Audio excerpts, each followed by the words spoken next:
তরুণদের উদ্যোগে ভাবনা বিকাশে নর্থ সাউথ বিশ্ববিদ্যালয়ে অনুষ্ঠিত হচ্ছে আন্তঃ বিশ্ববিদ্যালয় উদ্যোক্তা প্রতিযোগিতা। 40টিরও বেশি বিশ্ববিদ্যালয়ের এক ঝাঁক তরুণ উদ্যোক্তারা তুলে ধরেছেন ক্রিয়েটিভ হ্যান্ডক্রাফটস সহ নানামুখী উদ্ভাবনী ব্র্যান্ড এবং সম্ভাবনাময় ব্যবসায়িক পরিকল্পনা। বুধবার বিশ্ববিদ্যালয়ের উপাচার্য আব্দুল হান্নান চৌধুরী বিভিন্ন স্টল ঘুরে দেখেন। তরুণদের সৃজনশীল উদ্যোগের প্রশংসা করে তিনি প্রতিযোগিতার সার্বিক সফলতা কামনা করেন। এই প্রতিযোগিতায় অংশ নেয় 650টিরও বেশি দল। সেখান থেকে 24টি দল জায়গা করে নিয়েছে সেমিফাইনালে। 29 জানুয়ারি ফাইনাল রাউন্ডে বিচারকদের রায়ে 6টি দলকে সেরা আইডিয়া হিসেবে নির্বাচিত করা হবে।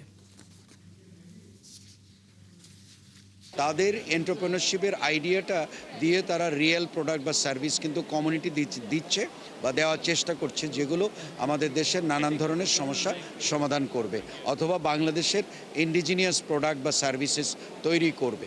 এ ধরনের একটা কম্পিটিশনের মধ্যে যখন তরুণরা আসে, তখন এই তরুণরা দেখতে পায় যে দেশে তাদেরকে কর্মসংস্থানের একটা সুযোগ করে দেবে এবং তারা নিজেদের জন্য শুধু কর্মসংস্থানের কথা চিন্তা করবে না, তারা অন্যদেরকেও কর্মসংস্থান দেবে।